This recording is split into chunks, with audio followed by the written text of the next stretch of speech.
Once your goal is sharply but realistically defined, all that remains is carrying out your plan. In other words, you'll never know how good you might have become unless you try. So let's get with it.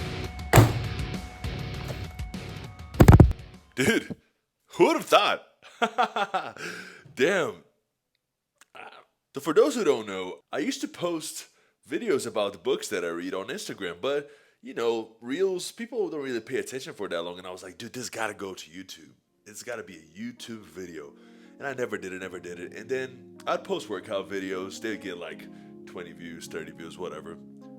Dude, I think we're at like 600 views. This is so crazy, and it makes me happy because this is the type of content that I would like to see more because it's genuine, like there's value that I think that can be added from me, and I can learn from people too, because this is one way to see things, and then there's probably 1,000 more ways to see them, and it's not a lot of bullshit, like it's just straight up the real talk, All right, so without further ado, we gotta go to chapter 2. Just a quick summary, right? We got part 1 of the book, and that's divided in 3 chapters.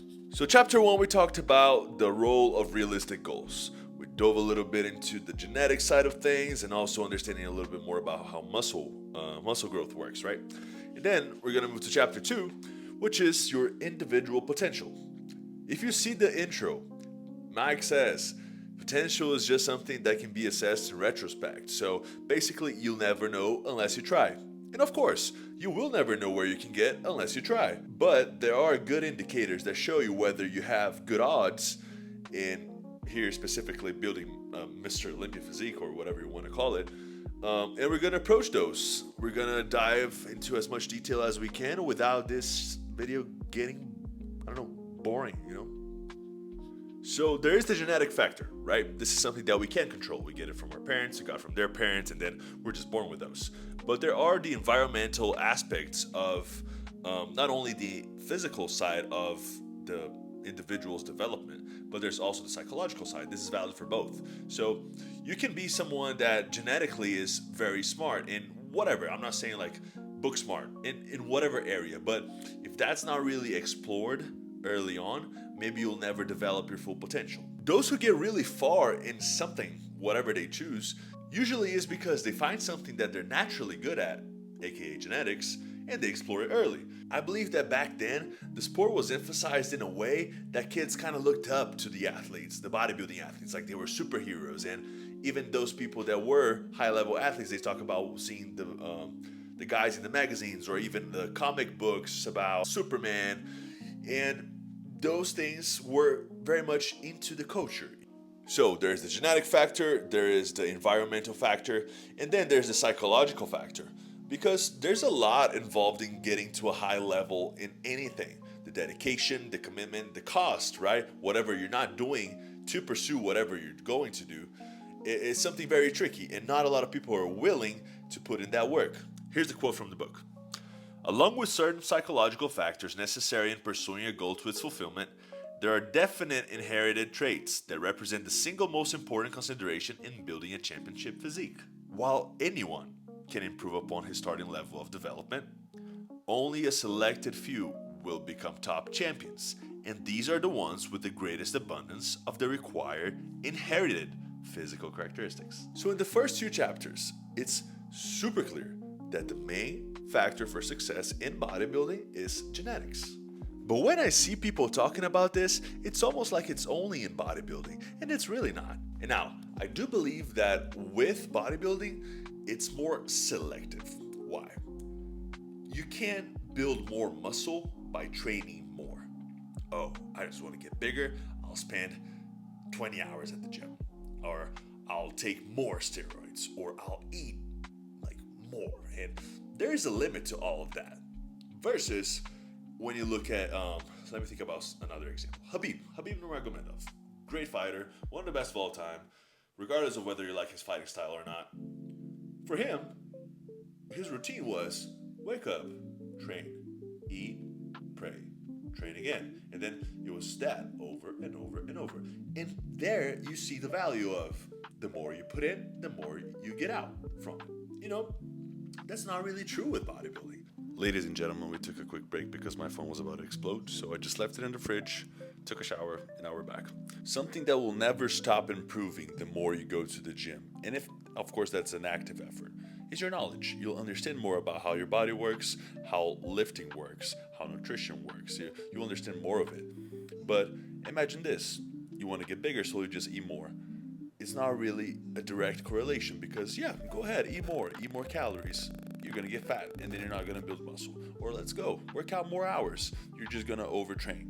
So in the context of building muscle, it's more about working smarter than putting in more work. Versus if you want to become good at any other thing, really, it's really about putting in more work, more hours studying, and more hours practicing. So given your genetic limitations, how do you know whether you have what it takes to be a good bodybuilder? We're going to look at a few indicators here. And this is really nice because whenever we talk about genetics in bodybuilding, people just think about the ability to grow muscle. There's much more to it. Here are the genetic indicators that we're going to explore that show whether you have good odds in building a Mr. Olympia physique. First one's going to be the somatotype. Then we go for skeletal formation. Then we go to muscle length, fat distribution, fiber density, and neurological efficiency.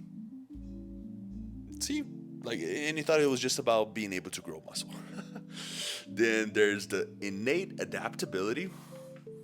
And then we finish with psychological factors. I love this book. It just explores so much. I might split the video in two because these are a lot of concepts and I don't want to leave you guys without the details that you need. But with somatotype, I think this is a popular concept, I'm not sure, but there are really three types of somatotypes. You probably heard about endomorphy, ectomorphy, and mesomorphy. And this is used a lot as an excuse. Oh, I'm an endomorph, I'm not able to cut fat. Or I'm an ectomorph, oh my god, I can't build muscle for shit. I eat, and I can't. You really can. Like I said, your genetics might not be in your favor, but you can definitely improve. So from the book, endomorphy refers to the tendency towards soft, round body contours. A typical endomorph is squat, having a round torso, thick neck, and short, fat legs and arms.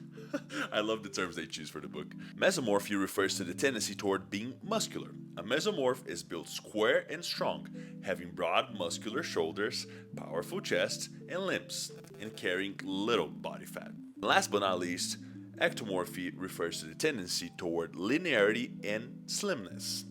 Ectomorphs are usually tall and always thin in the torso and limbs. They carry little body fat or muscle. Well, where do I fucking fit? I have no idea. Just to make things interesting and actually prove a point, I'll show different versions of myself where you could say, this guy's an endomorph, this guy's a mesomorph, and this guy's a ectomorph. Take a look.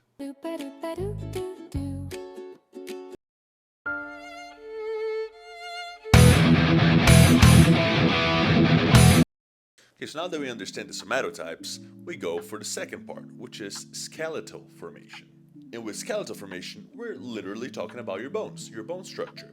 So when you have broad shoulders, that's not only from having muscular shoulders. You must have a wide frame up top.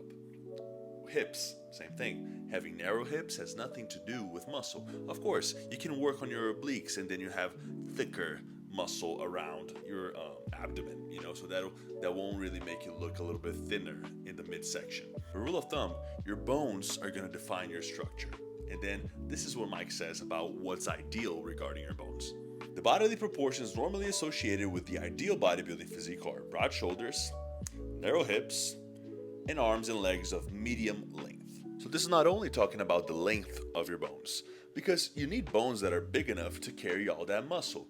But if they're too long, they distort the body. The proportions are not going to be as nice to look at per se. From Mike's own words, while bones must be large enough to support a heavy musculature, they can't be too large. Otherwise, they'll obliterate the beautiful lines that are the hallmark of a bodybuilder's physique. This is about the art of bodybuilding, right? This is one of my issues, right? Because of my height. I have very long bones, both on my arms and my legs. But my legs are like the main issue for me. It's hard to have a nice balanced physique having very long legs because there's a lot of room to fill with muscle. So I have decent legs and I work them really hard. But I understand that, genetically speaking, it will take more time. While I have accepted my genetic reality, I'm doing everything in my power to be the best version I can be, given the conditions that I have. And now for the last indicator we're going to talk about in this video, we're going to talk about muscle length. You probably heard something within the bodybuilding community about muscle belly length, right? This is the same concept that we're approaching here. And it turns out that the longer the muscle, the thicker the muscle can be. And it's funny that back then, people believed that, for example, if you were to do preacher curls for your bicep and stretch it a lot, you would be able to change the length of the muscle belly, which is not true, it's just your genetics. So Mike's own words. While skeletal size information enable an individual to support massive muscle structures, the ultimate size a muscle might develop is actually dictated primarily by its length. In other words, a muscle's length dictates its thickness. Its width will never exceed its length. And here I like to use the biceps for reference because this is something that's really easy to notice. When you think about anyone doing, I don't know, a front double bicep or any pose where you're flexing your biceps, you see people with short biceps and that peak bicep, versus people with bigger arms, but they're very thick. That's because of the length of the muscle. Just to make sure the concept of length is clear before I even talk about the comparisons between people with short muscle bellies and long muscle bellies. So there are two tendons attached to your muscle, right? With the biceps, there's a tendon that go from your chest and shoulders, and then there's the other one that's in your elbow. So if you are someone who has their bicep insertion close to your shoulders, and then they go all the way down to your elbows, your potential is much bigger than someone that has shorter insertions. We're gonna use Sebum and Ramon Dino as the comparison for today because it's funny to compare those things because Chris, of course, is the better bodybuilder, right? And Ramon, now new Mr. Olympia, has always had better arms than Sebum. And it's funny that Sebum always complained about his biceps too. But in any event, let me show you guys. So here's our beloved retired champion with his small biceps. I wish I had that problem. Let's take a closer look at the insertions, specifically on his right bicep. Notice how the insertion starts on his shoulder, but they fall short. They don't reach the elbow, meaning that his muscle belly is pretty short. And that limited his ability to grow his biceps. Then we have our beloved dinosaur who can curl 110 pounds with ease. Ramon's arms and forearms always spark discussion because they sometimes could overpower his physique in general. And contrary to Sebum, you can see that his bicep insertion is coming from the shoulders, and it goes all the way down to his elbow. That in itself allows Ramon to have bigger biceps than Sebum. Even though that didn't make him win, there's no question his biceps are better. So yeah, my people, that's the end of today's video. We're gonna start the next video talking about the next indicator. That's gonna be fat distribution. And then from that, we're gonna finish this chapter and probably talk a little bit about the next one, just as an introduction.